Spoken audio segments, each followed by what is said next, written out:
There we go. All right, guys, welcome back. We're here with another episode of Straight Talk with post grad recruits. Tonight, very special guest, Coach Tony Coaxum, head coach, Bluefield State. Got myself, Kevin, aka Just Kev, Coach Davis, Coach Terry. Of course, I got Coach Chris Blanton. How you guys doing tonight? Good, Awesome, man. awesome. All good, brother. Good. Coach Coaxum, it's a pleasure to have you, man. We want to just talk a little bit about your background, a little bit about the school. You got going on and coming up. But first, before we get into it and what it takes to play for the Big Blue, we got a little game that we like to play. All right. And it's an icebreaker. It's a great way to get to know these coaches and the guests that we have coming on. And it's interactive. So it gives everybody a chance to kind of chime in and get to know our guests. So Chris, you want to break down how it works? Yeah, man. So we're gonna ask Coach some questions. We get them right. You know, the Cats get it right. Coach gonna say, "You think you know me." We get it wrong. Coach gonna say, "You don't know me like that." All right. So, way to get to know Coach and see if we know that his background. We try to do some research on you, Coach, and we always think we know what we talking about. So I'm gonna ask a couple of questions. Usually I let Kev do this, but I kept everybody in the dark on the questions tonight. Yeah, switched it up this time. I did a little research though. Kev like the research, so yeah. I'm gonna start with Kev. Let's get it. All right, so Kev, Coach Tony has coached under one coach that won a national championship: Bob Stoops, Les Miles, or Nick Saban. I'm an LSU guy. Let's go with Les Miles. You think you know me? There we go. Let's go. Good guess. Let's go. So where was that spin at, Coach? That was at his first year at Kansas. I was a special team analyst there his first year there at Kansas. Nice. Okay. All right. How was that? It's a great learning experience, man. There was some great guys on that staff that I learned a lot from, that I still talk to. A lot of young guys that are doing great things all across the country to this day. And obviously, every experience is a learning experience. You take positive, you take negative, you build bonds in this profession. So some really good dudes that we're really close, and I look forward to working with some of these guys again in the future, hopefully. So Freeman, you ready? I'm ready. Let's get it. All right. So Coach played for this Armed Forces college: Army, Navy, or Air Force? Man, I'm looking at Coach right now. He the hoorah. So I gotta go with no. You know what? One time, Coach. Let's say hood one time. I'm not giving you any clues, brother. You gotta go, man. You gotta do it. I'm going Army, though. I'm going Army. All right, what was your answer? Army. You think you know me? You better have got that one right, because I was going to end this thing if you would have said military. This would have been the shortest interview you guys had, because I would have hit end real quick. Air Force, I tell you that right now. Oh, man. What were you gonna go with first? What were you gonna go with? Don't say it. I'll hit that button. Don't say Right, it. no, you got it right. Just let it fly. You good. All right, Coach. All right, here we go. Davis, All right, so Coach won a Super Bowl coaching with the Saints, Ravens. I'm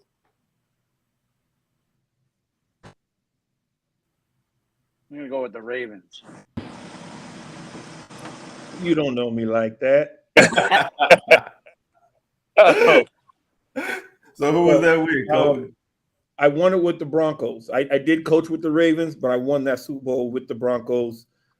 Started with a Ravens connection. I was there, and that's where I met Gary Kubiak. And when he got the job in Denver, he brought me out there along with him to be assistant special teams, and we won our Super Bowl in the first year there, Super Bowl 50 against the Panthers. Nice. So, Coach, you've been in the game for a minute, because you went to the military, You won a Super Bowl. You coach was. I mean, you've been a minute. When did you start off coaching? My original time started coaching was right after I graduated.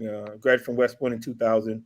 I got a chance to be a what we called an athletic intern, which basically was a GA at our prep school, and so I did that for a year in 2000. And that really enjoyed that time doing it, and kind of got the itch that hey, that may be something I want to do at some point. And then got into the Army and did my military time. Had a back injury that forced me out a little bit earlier than I intended to. My whole family, military family, dad was in the Air Force, mom was in the Navy, aunts and uncles, Marines, Navy, and everything, all across the board. So we come from my grandfather served in World War II. We got the whole everything covered. And had a back injury, like I said. And in 2004, that kind of started forcing me out the military a little bit earlier. So I went from there as I was transitioning out, coached high school ball in North Carolina for a year, got into the civilian world down in Georgia, civilian sector, corporate America, and volunteered at a high school there. And really about 2006, 5, 6, and 7 is when I started getting into it again in the high school level and realized my worst day coaching was better on my best day in any job I ever had. So I started pursuing it full time and ended back at West Point in 2007. So it's been pretty much the profession since about 2007 up until now. Nice. Just want to jump in before we go any further, man. First and foremost, Coach, we thank you for your service. We appreciate everything. Coming off of Memorial Day weekend, man, just want to give a special thanks and shout out to all those families, those servicemen and women, who went on to protect this country, gave their lives. So definitely appreciate that. Now that you got an extensive background, very, very impressive background. Tell us a little bit, about where you are right now, your conference, the type of competition, and what a prospective player can look forward to coming into your school and playing at your program. We're Bluefield State. We are a D2 HBCU in West Virginia, southern West Virginia, around the Virginia border. For perspective, we're only about 2.5 hours from Charlotte. Okay. Program, very storied program. Won national championships back in the 20s, and fortunately, the program was shut down back in 1980 due to just falling on hard times with, there's a incident on campus, a bombing of some sort, and destroyed some of the things on campus, and ended up leading to shut down the dorms. And really that takes the lifeblood of your enrollment and your athletes when you don't have can't provide them housing. So the program had gone away, and the new president came in about, I guess it's about 4 years ago now, 3.5, 4 years ago, and wanted to breathe life back to the campus, and football is a great way to do that. And not only football, we brought 12 other sports back. And I got hired back in October of 2020, and all we had when I got here was memories, man. We just had a nice stadium, and the memories from the early 20s, what we talked about, and just started grinding of putting it together. And our thing is real special too. I focus on bringing in coaches that weren't afraid to grind, that weren't afraid to jump on something that's unprecedented. Not many people get to be a part of a program from the ground up. Didn't want to have guys that used to having a lot of things, that weren't ready to get their hands dirty, but who embraced the idea of, hey, we get to build something of our own. That no matter where you go from here on, whatever someone could look at, hey, you haven't done this, you may not have been a coordinator, you may not have done this. We say, well, you know what? I built a program from scratch. How many guys have done that? And we did the same way the recruiting with the players. We wanted a group of young men that wanted to establish something, that wanted to be able to say, hey, I'm not joining a legacy, I'm not joining a tradition, I'm building it. Get to be the first in the locker room, be the first in to wear this particular jersey, the first to set records and do a lot of different things that way. So again, 15, 20 years when they come back, they bring their families back, and they're rolling my old butt out there in a wheelchair on a walker, and we get to say, hey, this is our program. And we were able to get on and usually a first year program, when you start the program up, it takes 3 or 4 years.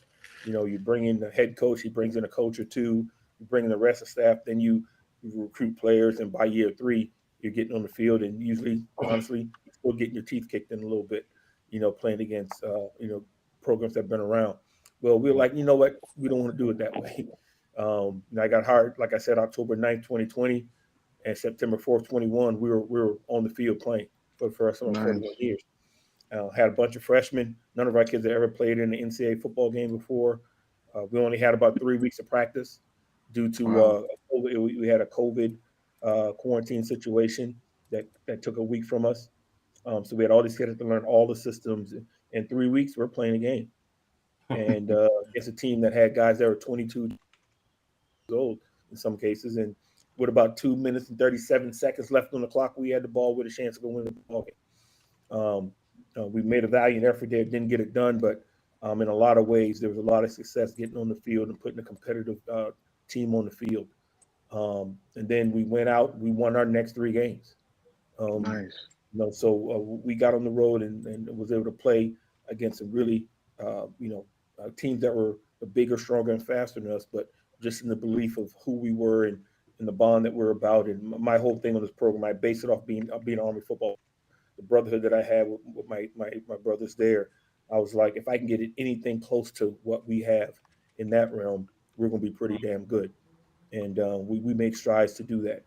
And it's a testament to our players, our coaches that I have a great staff. I know you guys have had Coach Rob on here before, and those guys have done a phenomenal job of taking the vision and making it their own and running with it.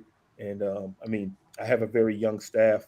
I had a couple guys myself. I had my previous OC got a head coaching job, which he's deserved. He probably should have been head coach before I was, taking over a program. He's going to do a hell of a job there. Had another coach had to leave for some family reasons. Promoted a couple guys and brought a couple of other young guys. I have a very young staff, but man, these dudes are. I'll put them up against anybody in the country. The way they work, their dedication. Guys in their mid to late 20s that can control a room and run a room and coach multiple positions and so disciplined and so organized to do all the things that we need to do at this level. We don't have a staff. We don't have the support staff. We're the support staff. So guys pulling double and triple duties and not missing a beat, going traveling, setting up hotels and meals and things like that, and nothing going wrong. It's a testament to the group of guys that I brought in to help me run this thing and really be the backbone. And my vision is, my job is to remove all the obstacles so these guys can go work and do what they can do, and remove as many obstacles so our players can go be great. That's what my role is as a head coach. The wins we have, that's their success, man. That's not really mine. And that's the type of guys we want. We just want guys that want to grind, that embrace the opportunity to continue to play football and use football as a means to go get their degrees. And our number one goal is, hey, I tell all these kids and their parents, our job is to get your degree, and you get the chance to continue to play football and to set you up so you can be the best man you can be, the best husband you can be, the best father you can be, and then go out around this country, around this world, and be a leader and affect change across this world, particularly our country, to show people, what we're really capable of, because we're in some real crazy stuff right now. And what way than a better way than a football team of guys from a lot of different ethnic backgrounds, financial backgrounds, religion, all those different things, and that can sit there and be brothers and love each other. And as a man, not be afraid to tell another man, hey, I love you. I tell our guys that all the time. They hear from me on a daily basis. They've seen me cry more than they've probably seen any man cry in their life, but that's okay.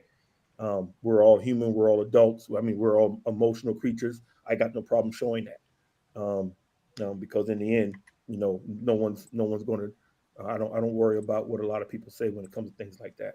And it's a badge of honor when you can be vulnerable and let people know, because that's how people really know that you care about them. So that's the type of people we want. That's the type of guys we continue to add, and we're just trying to continue to build this thing. We're not in a conference yet. We'll hopefully in the next few days we'll get a word on where we're going, but we're excited about the opportunity there, and that'll be a huge thing for us to get in the conference so we can compete for championships right away. Well, Coach, you got such a in-depth answer there, and you really broke it all the way down. Normally, I can piggyback with another two or three questions that are set up, but man, you answered everything so well. But I can appreciate that, man. It speaks to you, and like you said, the mentality, the mindset you have, the background you have, and the type of people you're surrounding yourself with. So I think any young guy, any family would be more than blessed to be able to come and have somebody like that to not only coach them and play under them, but just to send your child off to have that kind of just mindset and mentality, man. I can feel it, everything you're saying. So, kudos to you on that. Jumping back into just go ahead. You got something, Coach? I just want to, man, thank you because your attitude and your actions that you had throughout this season. You only had 3 weeks of practice and came close. That's so crazy to compete on the level that you guys are competing on. 3 weeks and go right into the season. Lose the first one very close, and then you go the 3 games in a row with a win. That's unheard of. Normally, those first year programs, that you see them losing a lot. And I know the years that went out, but you came back. Man, that ain't nothing but God right there. And there's a lot of selfless people that God placed around you, and you guys are really doing the thing. Like, I mean, that's amazing. You're exactly right with that, man. Just the game 2. We go on the road for the first time. We go out to CIAA school at Elizabeth City on the road. And, within the first 5-6 minute games, we're down 21-0. Everything that could go wrong did go wrong.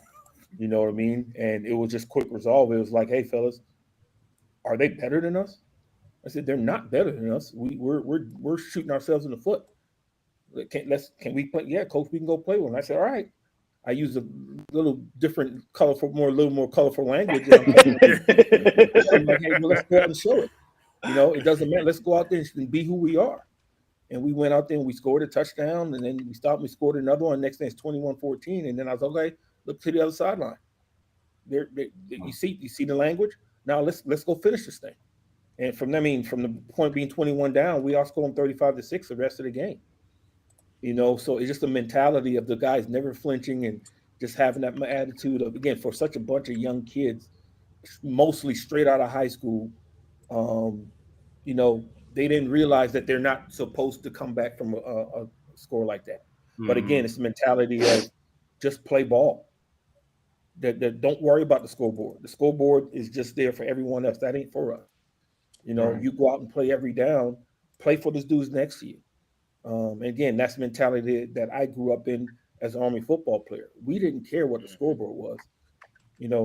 We could be playing anybody. We could be playing, biggest schools in the country. You can be a smaller school. We can be playing the Green Bay Packers. We didn't care. We're trying to go out there and kick your ass. And however the scoreboard ends up, that's how the scoreboard ends up. But you're going to know you played us when the game's over. And that's the bottom line. And our mentality is always that we took that evil villain role on the road, and it's like, hey, we're the villain, we're the bad guys, we're the Joker. Let's go out and ruin somebody's party. Let's go to their party. They invite us to their party. We're gonna kick the door down. We're gonna eat all their food. We're gonna talk to their girlfriend, and we're gonna win. Period. That's just how we go. I love it. Coach, I mean, Coach. That's a question I wanted to ask. Like, how do you get the guys to respond in that way? Because I know there's a lot of coaches, 21-0, and your guys start hanging their head. It's like, oh man, what am I going to do? How do you get them? Is it day out? Like, how do you get on that? I mean, that's big to have such young guys and then come back from that deficit. And have them compete, because a lot of guys, whether they're talented or not, some of the best teams, that like that, and like is a wrap. Yeah, the biggest, again, it's always, I've always focused on us. Said it's never about anyone else. We can't control another team. All we can control is how we work, how we prepare. And again, I related to boxing.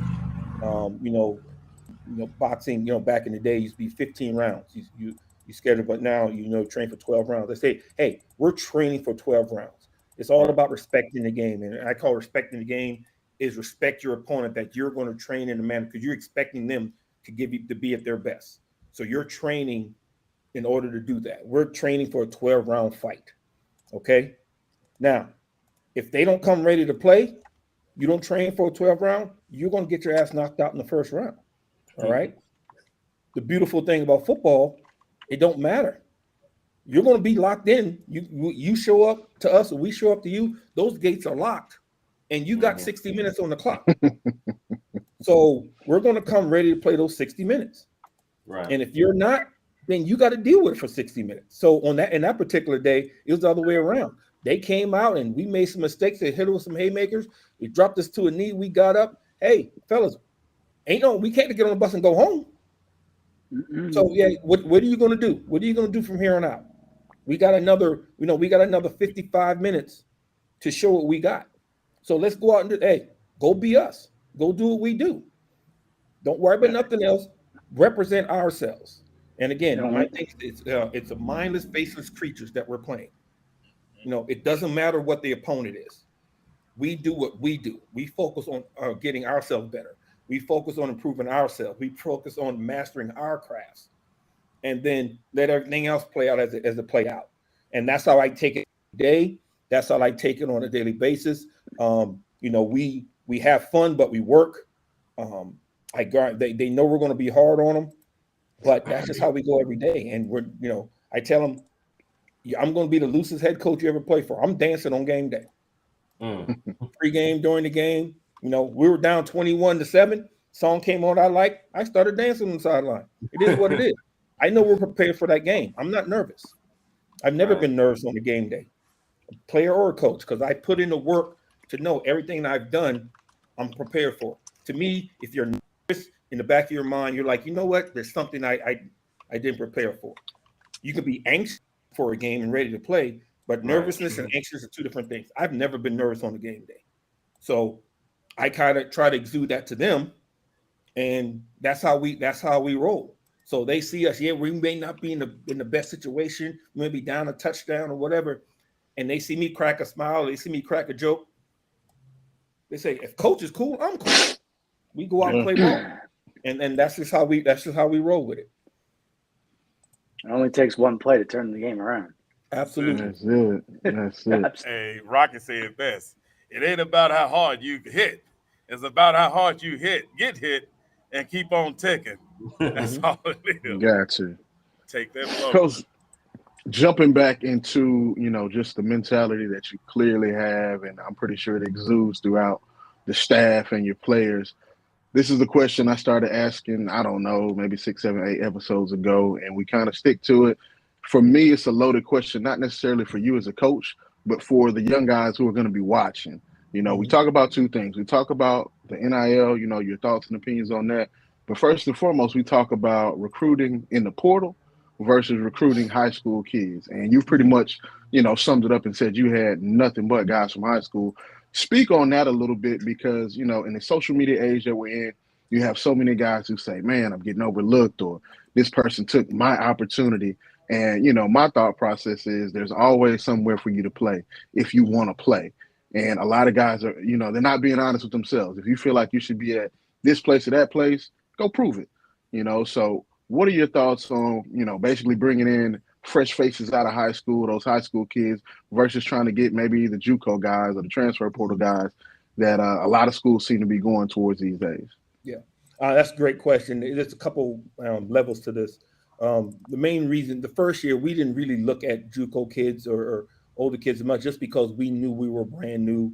We had a lot of things that we weren't going to be able to offer those kids. It just would have been one year without another. We didn't get our weight room till mid-season. So we knew we had to do a lot of building of guys who honestly what that experience looked like. As much as we had the things we did on the field and things we did well, we did miss having that upper class. We got all these guys looking around. We all know we played school. First time you get to college, you look around like, are we supposed to be meeting this much? Is practice supposed to be like this? They didn't have someone to be like, yo, yeah, young buck, welcome to college football. So we did miss with this class we came in that we're bringing in now, we did reach into the portal a little bit more with the idea of, hey, let's get at least one or two older guys in each position group. So now we got a guy that's been in college 2 years that can tell not only our sophomores who've been in it a little bit, but now our freshmen, when they start looking around trying to figure out, is this what right looks like? And like, hey, quit crying. Yep, this is what it is. You ain't the big fish in the small pond anymore. You the big boys now. Now we got someone who can help them with that, not only in the football side of it, but in the classroom side of it. Someone else that can say, hey, take your butt to class or get your schoolwork right. Or, you need to make sure you're locked in on this, because I truly believe on the best teams are player-led, not coach-led. So we had guys that wanted to do that this year, but they couldn't for two reasons. One, they didn't know what the hell they were looking at. And two, they're still trying to get their bearings. So they're like, can I say something? Because they're still trying to feel their way out. But going back to, I think the other part of it is when it comes to the portal, it's a very valuable tool, because there are a lot of times in the recruiting process, kids are misled. Mm-hmm. The recruiting process for some, it's the whole pat them on the back, tell them how great they are on the line, and then it's something different when they get there. We don't go that route. You can ask any kid we've ever recruited. I tell them right now, I'm not going to tell you how great you are. All right. If you weren't good at football, we didn't think you were good, we wouldn't be having this conversation right now. Right. So I don't have to tell you that. I don't have to go down that right. Let's focus on everything else. So we're very blunt and honest. The biggest thing that's playing kids today with that is the world has misled them to believe some of the wrong things, right? They've let them believe that, yes, you can have a voice and it's good to express your voice, but they let them believe that you can say and do whatever you want and there's no consequences to it. The other thing is it's led them to believe that they're entitled to everything. When actually you're very entitled to almost nothing. And then quite frankly, when you look like the four of us on there outside of Coach Davis here, my brother, sometimes you're not even entitled to things that you should be entitled to. Just being real. And then thirdly, say it how it is, Coach. Yep. Yeah. And then I'm lastly, yeah. And lastly, that when they do make decisions or when something goes wrong, that they automatically get a clean slate. Like, okay, oh, I did this, I made a mistake. Oh, I can go back and it's okay. We'll forget what you did. All those things have misled our young people and put them in the role that they are. And then with the portal itself, no one has really shown or really explained to these young people what the portal actually is. There's a misconception of what it is. They think hop in the portal and they got all my information, all my stats are in there, everything, and then I can sit there in my hand and every school in the country is getting an email or text notification and they'll come find me. So when kids said, and I've had kids jump in the portal, right? I don't try to talk anyone to stay. But what I do is I say, I'm always here to coach you.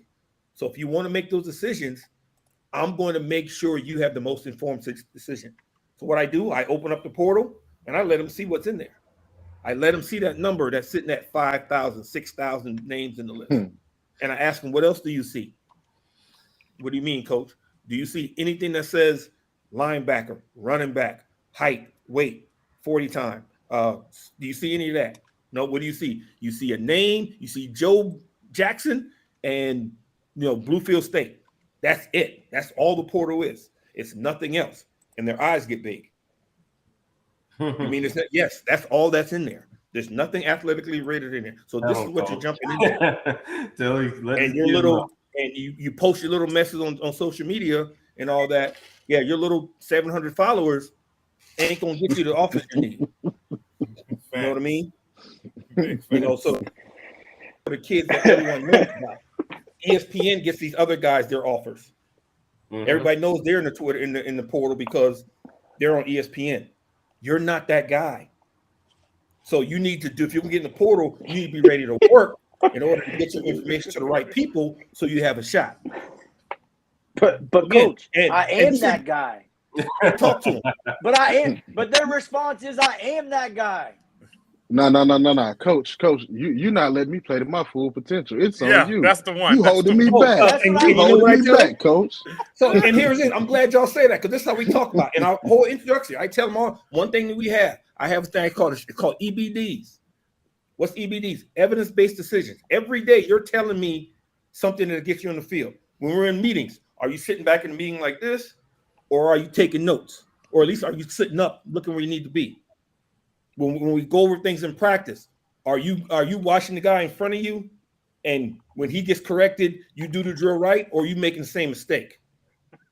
Are you showing up late to meetings? Are you showing up late to class? Are you not doing your grades? Those are the things that get you on the field. I'm not keeping you off the field. Right. You're keeping you off the field. Thanks. So again, they know this from day one. And when they try to come back with that, I throw all these things right back at them. And most of the time, they're like, yeah, coach, you're right. Because again, I haven't been boosting you up from the get-go. Because again, we're a brand new program.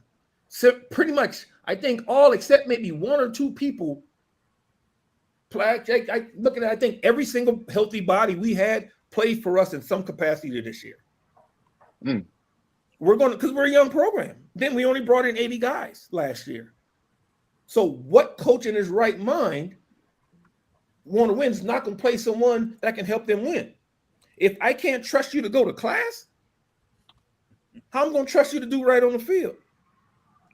So again, I always put it back on you. I let them say their piece, but then again, I think before I talk. I've already run those scenarios through my head. So, well, okay, you didn't do this, you didn't do that, you didn't do that. How am I supposed to put you in the field? Oh, I didn't think about that, coach. I know you didn't. So again, it's always why am I going to keep a good player off the field? Why am I going to keep somebody to help me off the field? Oh, coach, you playing favorites. Yeah, I have favorite players. You know who my favorite players are? The people that come to the meeting every time, the people who go to class all the time, the people who I'm not getting calls about not doing as well. You do the favorite player. If you're not my favorite player. I still love you, but you're not my favorite player. So yes, I do play favorites. It's easy. So again, but they know this from the get-go. And day one, I tell the parents this from day one. So when these want to give us those blanket answers like you guys just gave out, I told you from the get-go what it was going to be. I told you what's going to get you on the field. And all you do what I tell you you're going to do, it gets you on the field. But then how I back everything up, they know I'm going to fight for them. They know when they do things the right way and something doesn't go that way right, they know I will burn down the gates of hell for them. And I make sure I show them that.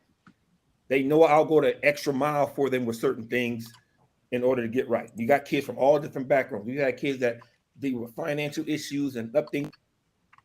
I guarantee you, I've done more than pretty much any head coach in the country would do, taking time out to deal with particular kids' issues, whether it be financial aid stuff like that. Because when I say I love them, I love them. I tell the parents, they come here, they're family. I'm going to treat them like family. And that means a lot of different ways. You get something gets popping off that here, but I'm showing up. Everything cool? Whoop that ass. Talk our way out of it. But if we can't, and we got to throw hands, guess who's throwing the first punch? Me. Let's get it. Because we family. That's how we deal with Lord it. said That same scenario, if you're the person causing the problem, I'm also going to be the first one there and say, let's ride. But if you showing out, then me and you going to tussle. Exactly. You know, I'm in the gym 5 o'clock every morning working out. So if I have to roll around with boys, I'm ready to go. Old man strength is real. Yes, sir. Yes, sir.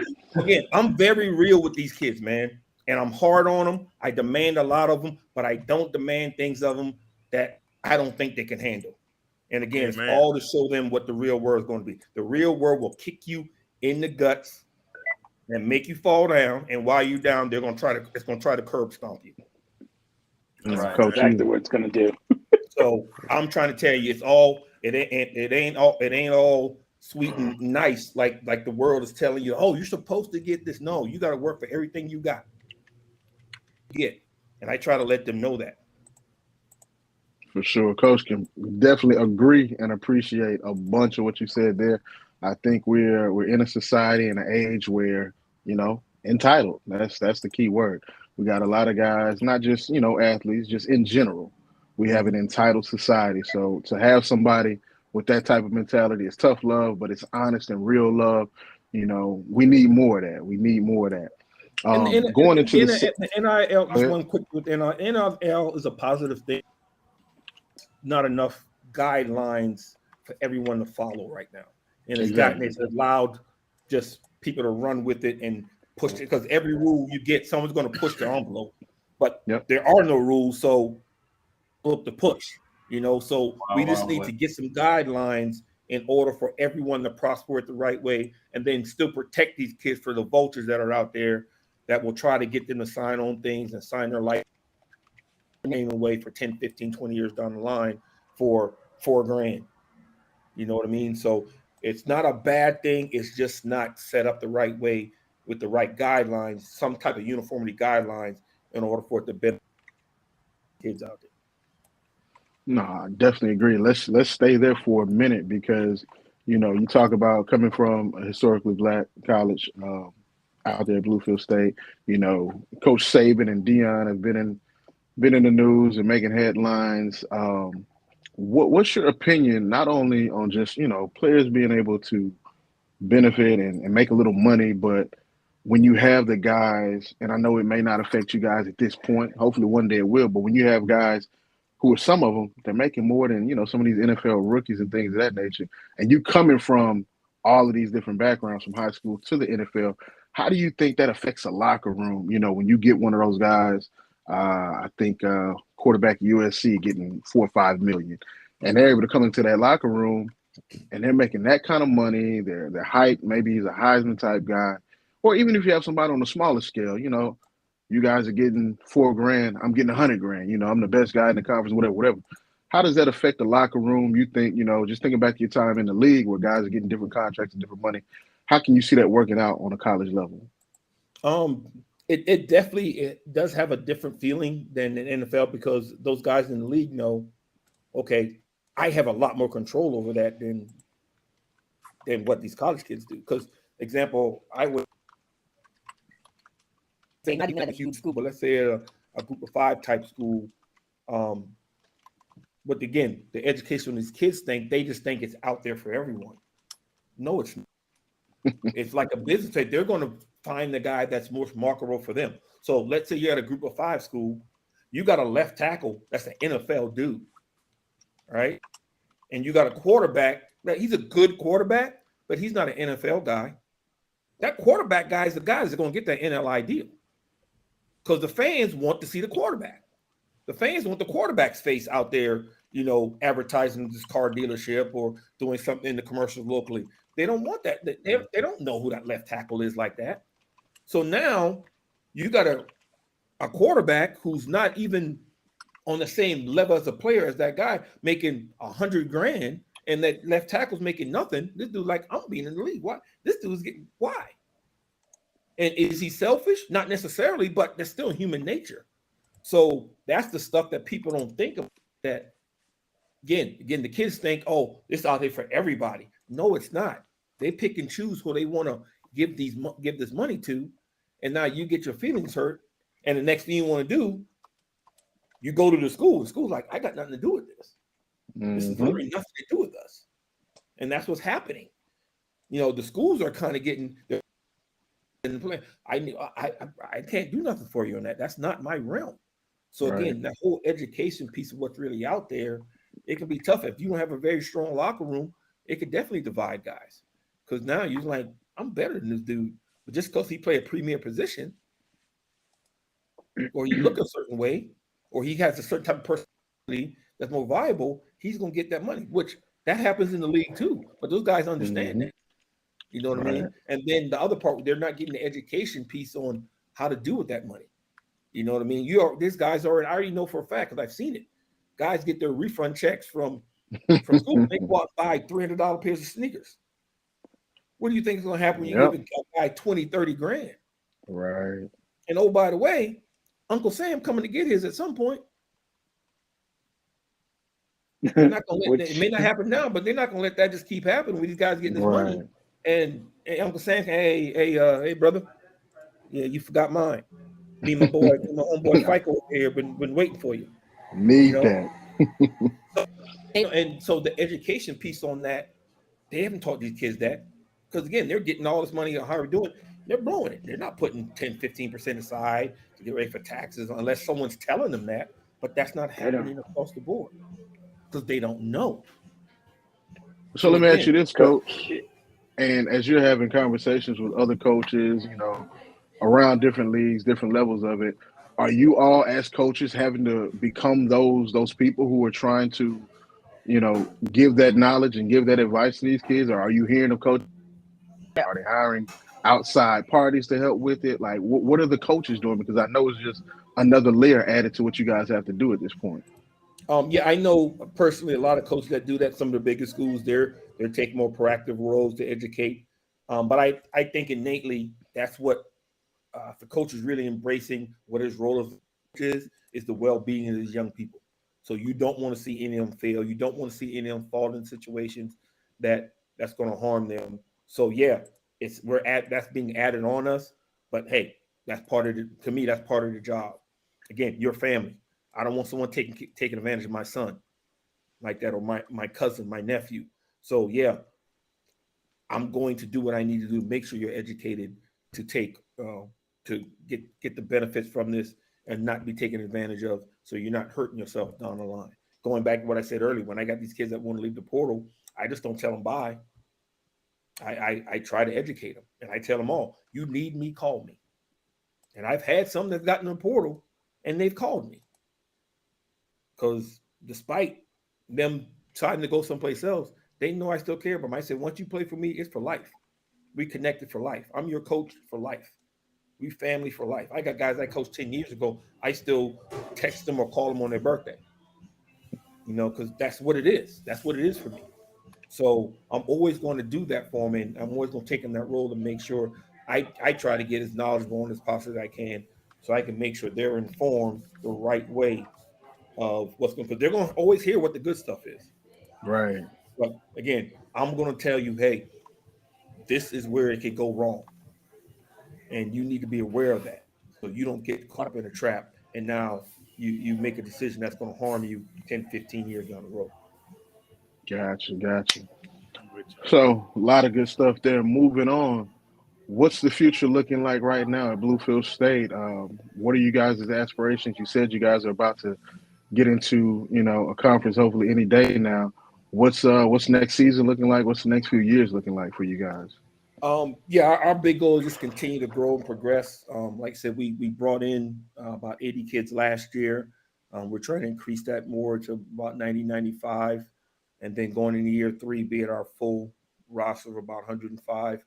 We're hoping to get some news about a conference affiliation here in the next few days, which would be huge because now hey, here's the goal. We can really point towards building winning championships and to just continue to build everything around here. I know for me, it's a constant thing of getting our guys the best experience they can have. I don't buy into the mindset of, well, we're only a D2 school. We only can do certain things. My mind doesn't work that way. Right. Our kids deserve the exact same things that West Virginia University gives their Marshall or Virginia Tech. Now, I'm realistic. No, we don't have the funds, the resources to do that. But my mind thinks that way. Things that I saw at Kansas, I want to bring here. It'll just be on a different scale.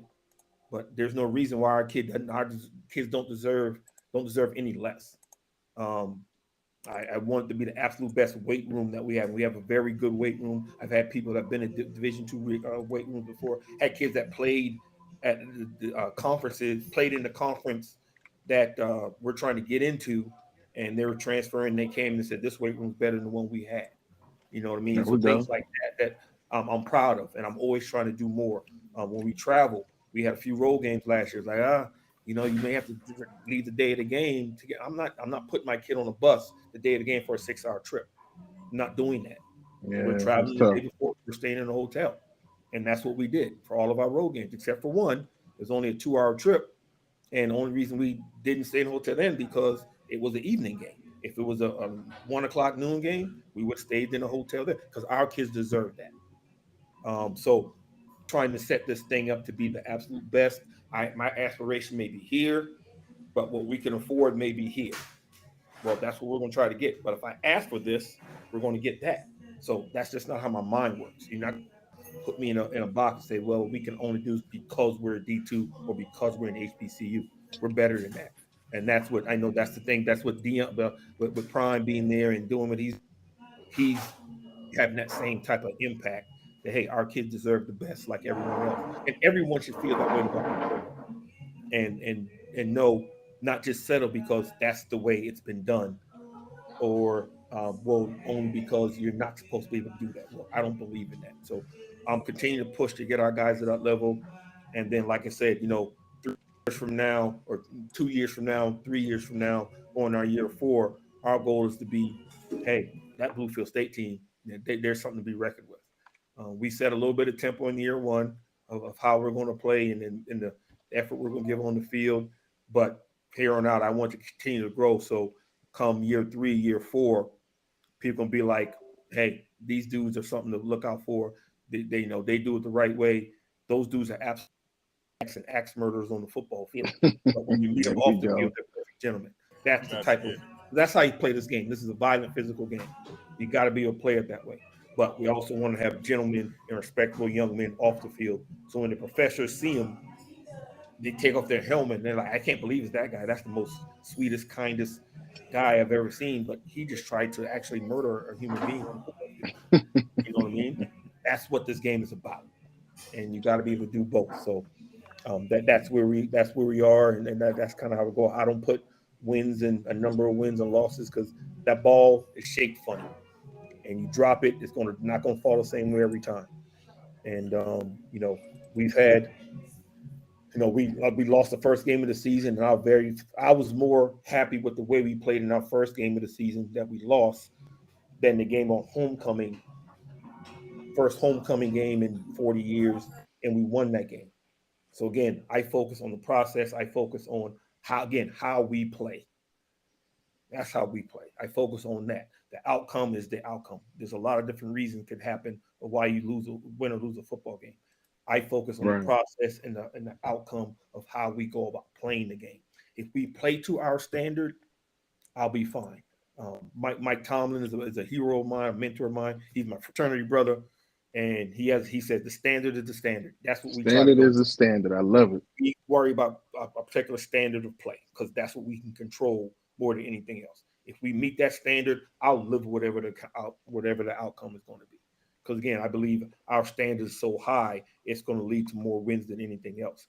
But that standard isn't just football. That standard is the stuff off the field that's going to impact football. If I get guys to care about going to class and giving great effort in academics and keeping the dorms clean and opening the door for people and being that type of people in the community, of course they're going to play hard on the football field because they love football.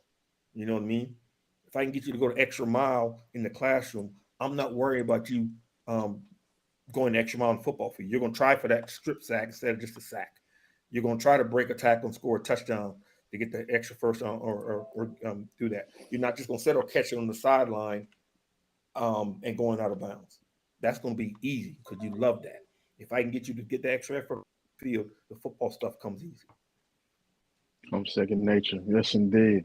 I know before we started recording, we were talking about, camp season coming up. So before we let you get out of here, just want to touch on that a little bit, give whatever information you have about camps you'll either be at, camps you'll be hosting. Just, we're about to get into that time of year. I know coaches are about to get busy. So want to give you an opportunity to talk about camp season a little bit and just let us know what you got going on.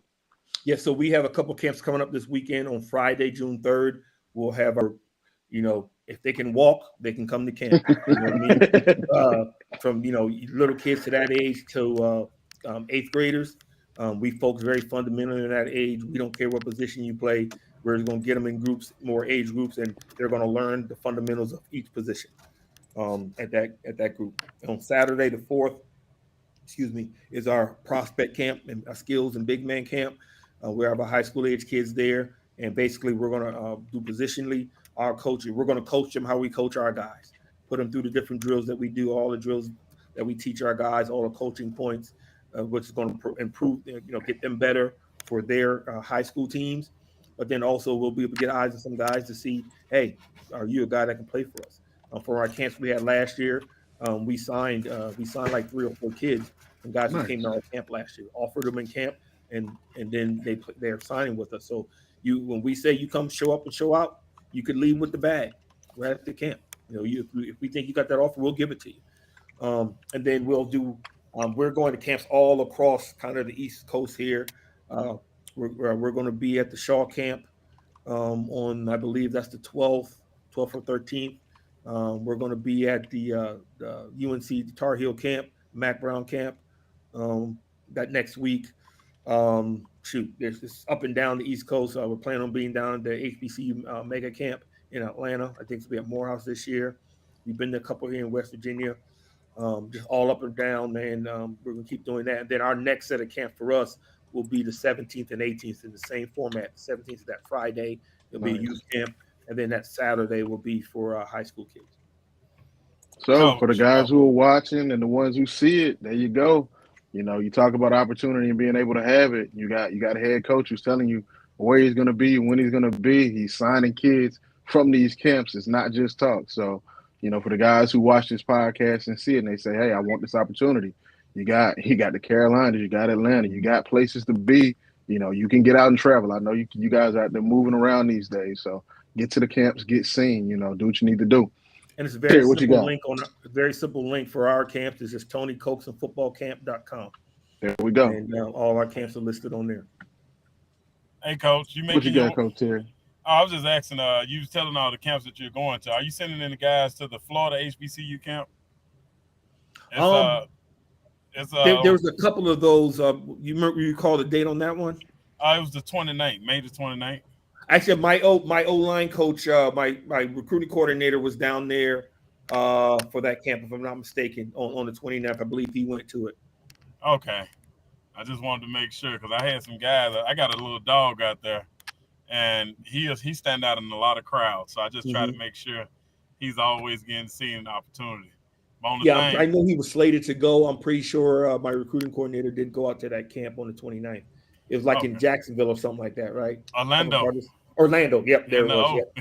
Yep. I'm pretty sure he did go to that one. Yeah. Nice. I love seeing talent go to that next level. Oh, you got it. No, you good. You're good. I'm gonna let Coach Davis get into our fun question before we let Coach Coaxum get out of here. But if you got something for him, man, go ahead. No, I'm just congratulating you, Coach. I love everything that you're doing. If I had a son that was in that age range or ready to come out to school, I'll send them right there to you, Coach. I mean, everything that you're doing, I love everything you stand for. You're not letting kids get away with all this slick stuff because they're a big-time athlete. You standing on your ground and you teaching kids every day how to be men. Because as men, we're not guaranteed anything. Everything that we go and get is what we work hard for. And I really appreciate everything that you're doing. We need more coaches like you, Coach. And I'm telling you, I'm telling you from experiment base and from, just being around coaches. We need more coaches like you. I appreciate that. It means a lot to me. Like I said, my biggest things, man, I've realized that the good Lord put me on this earth to lead and mentor young people. And he just happened to choose football for me to do that. And through everything I've done, I even wrote a book during the pandemic. It's on Amazon. It's called The Leadership Playbook. And it talks about everything that I've done I've been exposed to, and from a military time, from being on football back in high school, the college coaches, NFL coaches, just the things that I feel that what true leadership's about. And it's not a big enough. Again, I'm a country boy from Charlotte, South Carolina, man. I don't use a lot of big words, so the book's only about this thick. But I think it's something that coaches can use, that you can use in corporate America. It's just things that I feel are vital. Some things that people make in leadership, and then some things I think are vital things to really tap into the people you're trying to lead. And I've gotten great feedback from people that I respect, that I look at as great leaders, and things that they've taken out of it. So again, it's The Leadership Playbook by Tony Coaxum, and it's on Amazon right now. Coach, I want to make a quick deal with you. I got you on camera, so I'm going to put you on the spot. I love being able to pick up a new book, whether it be audio book, definitely love a hardback. And I'm big on not only motivation, but discipline. I think discipline gets you a lot further. And just the time we've spent listening to you talk and having this conversation with you, I definitely want to get that book, and I'm going to get the book, but I want to be able to send it to you. And I need an autograph, man. Can I get that? Hey, Gotcha. That's easy, brother. That's no problem That's at a all. bet. That's a bet. Now, What my you got, Coach autograph will Davis? make the value of the book go down, but I'll still do it. oh,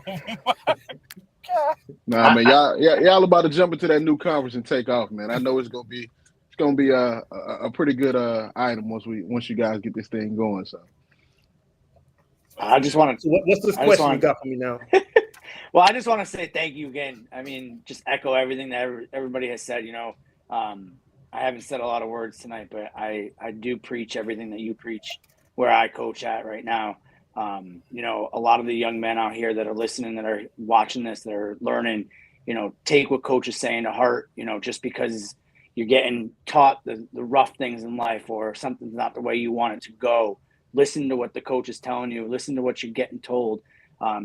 Football isn't just a game. It's a life lesson. And I think coach is echoing that. That's what he's trying to preach here to you guys. Take it, again, if you want to go play for a man like that, take the opportunity to go to the camps that he's at, show him talent that you guys got, and play for a coach that, I mean, I can't say enough words about, and I just met the man. Thank you, man. I appreciate that. yes, sir. I can definitely echo all of that. So before we let him get out of here, Coach Davis, hit him with that good question, man. Let's learn a little bit more about Coach before we let him go. let's get him. So coach, this is really serious now. You're gonna dig deep. Right. Think about it. If you could be a fruit, what fruit would you be? And why? And why? That's the big one. And why? What fruit could I be? I would be. You could be anything you want. Any fruit. Gotcha. Any fruit. I'm gonna say an apple. Okay. Okay. An apple. Again, apple's very. One, I don't know anyone that doesn't like an apple. You know what I mean? For one, it's a very likable fruit. Okay. Depends on what kind of apple you are, though, Coach. It's the Granny Smith green apples. Hey, let's get it. Let's get it. I love Granny Smiths now. Let's Granny go. Smith green apples. Pink ladies is my go-to. but why? Again, it's versatile. I mean, you can put apples in. It adapts. It makes any situation better. You put apples in, a regular fruit salad. Obviously it's with fruit. You can put it in stuff with vegetables. It puts it up. You can eat apples with breakfast. You slice them up and you have a little bit of apples on the side. Apple juice. It's very versatile. There's a lot of different uses for it. Who doesn't like apple pie? Hey. And again, I'm a Southern boy. I pride myself on, again, I'm from Charles, South Carolina. I pride myself, I'm a big smoker, right? And you can use that apple wood on just about everything, brother. On chicken, ribs. You can take a little hickory apple, a little apple, a little cherry and apple. You mix it all together and you add it wherever you're cooking. So, and apples, like I said, apples are outgoing. They can be with any. They can kick it with everybody. They kick it with the grapes. They kick it with the oranges. They kick it with the papayas, the mangoes. Apple go with everybody, man. Apple just brings everything together. I love it. Coach, one last thing. A lot of guys try to contact the coaches. Do you have any social media, email, or any preferred contacts that you can leave for the guys before we let you go?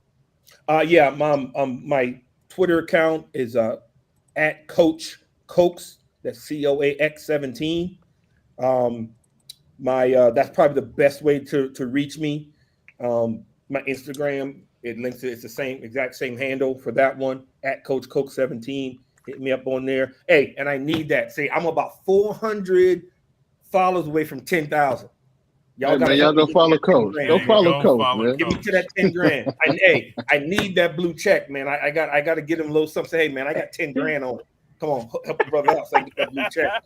I'm trying to be official like a referee whistle. You know what I mean? Hey, let's get it. Hey. Well, Coach Tony Coaxum, Bluefield State coach, again, amazing conversation. Pleasure to be able to be on here with you. We appreciate everything. Best of luck to you coming up this season.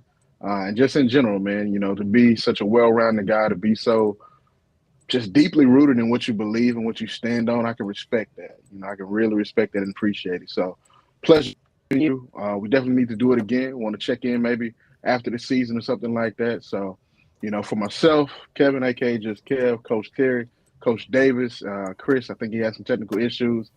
This has been Sports Talk with post-grad recruits. Straight talk. I'm sorry. We talk about sports. But yeah, we appreciate it, man. It's been another great episode. So thank you, Coach. Enjoyed it. You guys have a great night. Until next time. Thank you, guys. Go Big Blue. Let's go, baby. Thanks, Coach.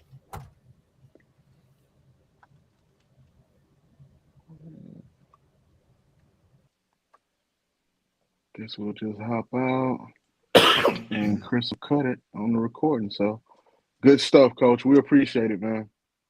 Thanks, man. Man, I had fun, man. It's good stuff. Always good to get talk to some good brothers, man. And thanks again. Yes, indeed. Yes, indeed. Stay safe out there. Good luck, Coach.